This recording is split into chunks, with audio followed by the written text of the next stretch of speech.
Habang inaantay ko yung magkakabit dito, punta muna ako doon sa kabila, doon sa dating accommodation namin. Doon marami rin ano doon, basura. Para minsanan lang yan, no, yung paglilinis sa taas. Tara.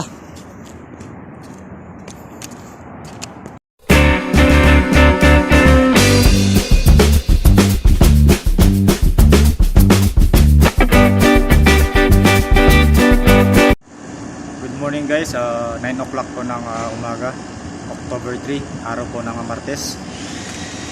Ngayon po, binalikan ko ngayon yung kahapon ng binigyo natin. At nilinis na po ngayon, ngayong araw.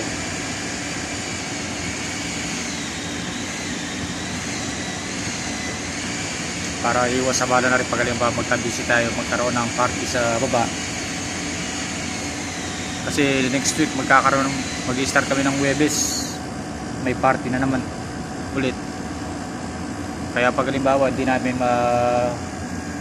mabibigyan ng oras pag hindi namin nilinis ngayong araw na to. Pagkatapos ng mga bintanang ito, palalagyan natin ng mga screen para hindi na sila makapagtapon ng basura dito mula dito sa mga tao dito. Hindi lang may tapong pataas.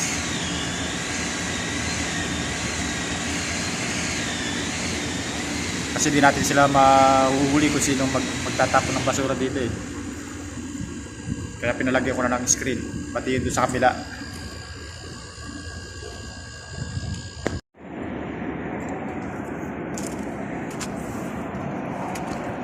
Sa pagdating din dito guys, ipawa-waterproof ko rin to.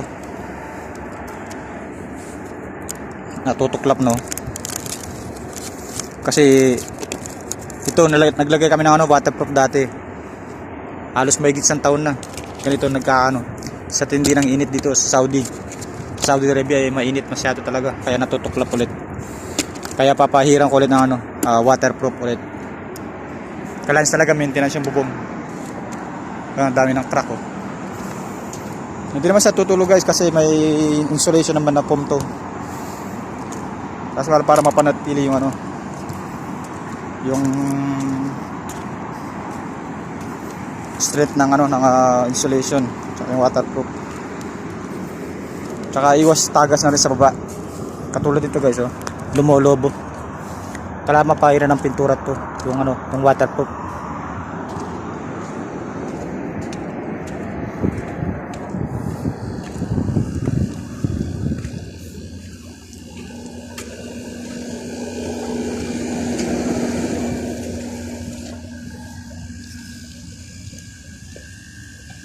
Tsaka ito guys, palalagyan ko ng semento para kung halimbawa tatagas hindi siya papasok sa loob.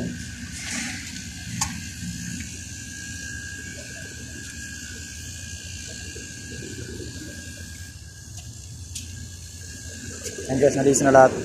Mamaya lang ibababa yung basura doon, yung naka-plastic. Yun, palalagyan ko ng ganito doon sa kabila.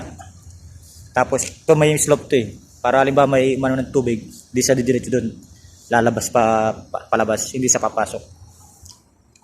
Ito lalagyan na ngayon ng screen, pati ito.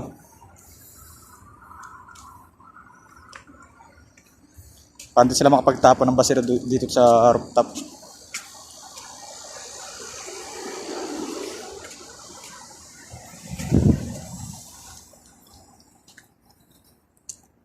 Pati rin dito, lagan din to.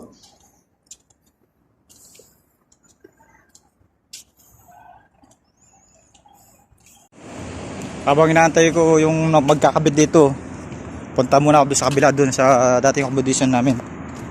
Doon marami rin doon, basura. Para minsanan lang yan, yung paglilinis sa taas. Tara.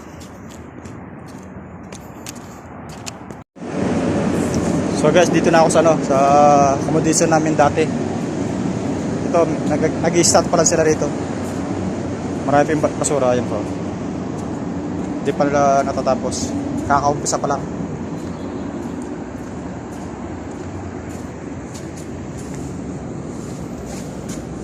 Dami. Ilang buwan yata hindi ako napunta rito. Ganito ng basura.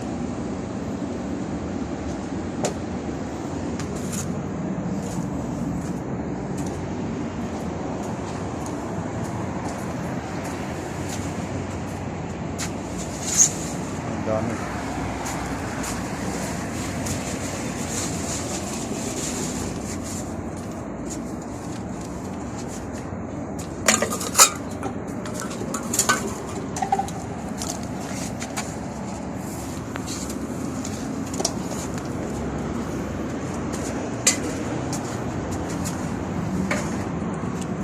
Inabat sir taat bad ha?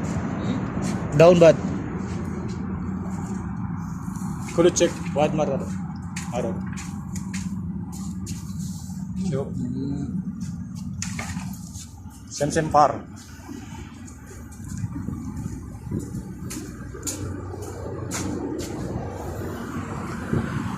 Ito guys, ito nga pala yung ano, waterproof. Kulay black naman to. Ito pinalalagay ko doon sa mga may ano sa gilid-gilid. Super Guard Black. High quality. Yan po yung tatak niya.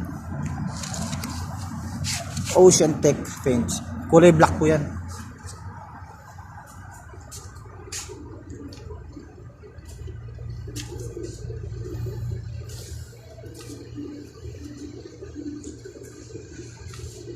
Patuloy po mga to, mga duck na to, palalagay ko ng waterproof. Kada yearly po naglalagay po kami ng waterproof dito para hindi siya magpitak-pitak. Kulay puti naman po ito. Yung isa yung kulay black yun.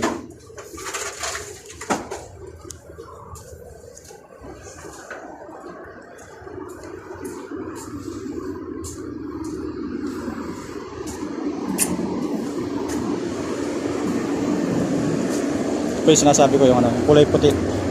Papatungan lang ng puting ano, waterproof para dagdag tibay sa ano. Kasi po to, ano to lang to eh.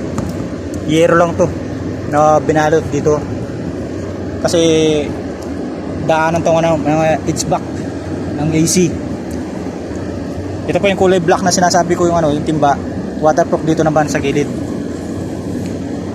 Maganda sana silicone kasi yung ano, sa silicone sa init ng ano rito natutuklap din sa katagalan.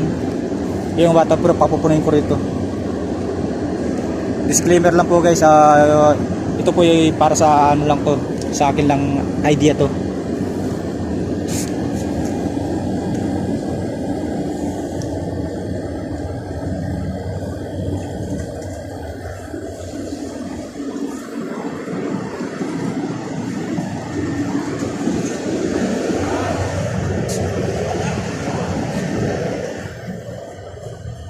Pati rito sa labas oh, yung accommodation na rito hindi na malinis. Malinis do pero doon sa labas basura.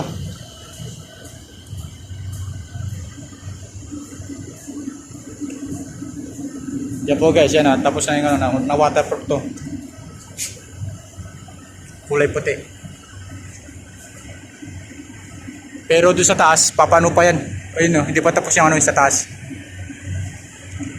Diyan nagmumula yung leak dun sa taas eh. Pag nababad sa taas yung tubig, lumuluso sa loob.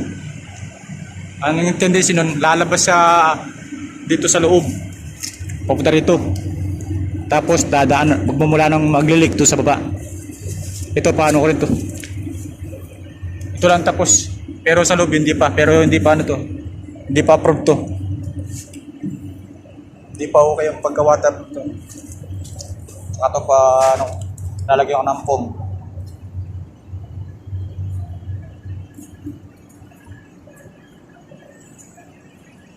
Dami. Isang linggo hindi kaya.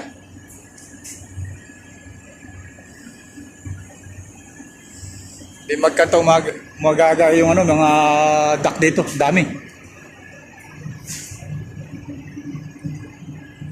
Yan sa AC. Ito sa mga chimney, mga to. Sa mga ito naman sa duck para sa barbecue.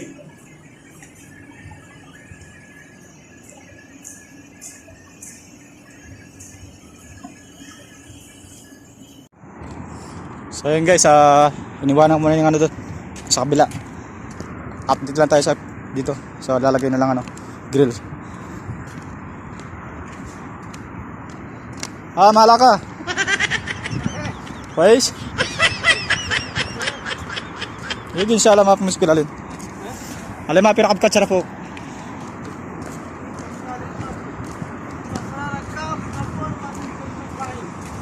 Lazim. Lazim fine.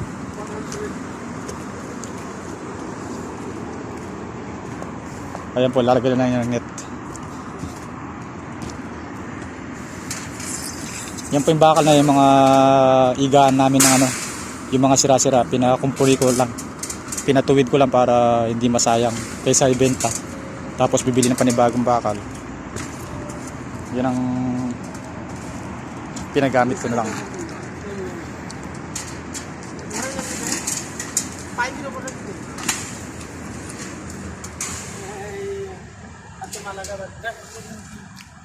Plus po isa to.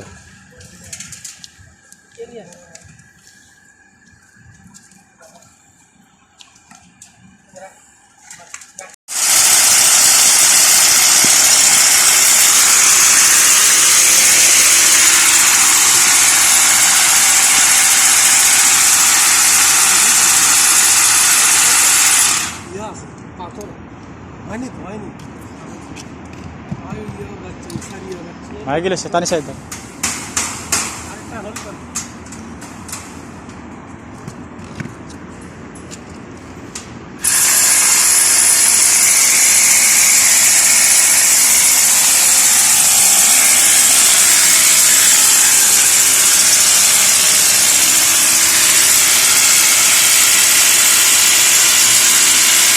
yan guys, tapos pagkatapos na to, ito naman yung susunod nila. Ito, saka dun yung maliit na dun sa kabila. Para yung basura hindi na makapunta dito sa taas.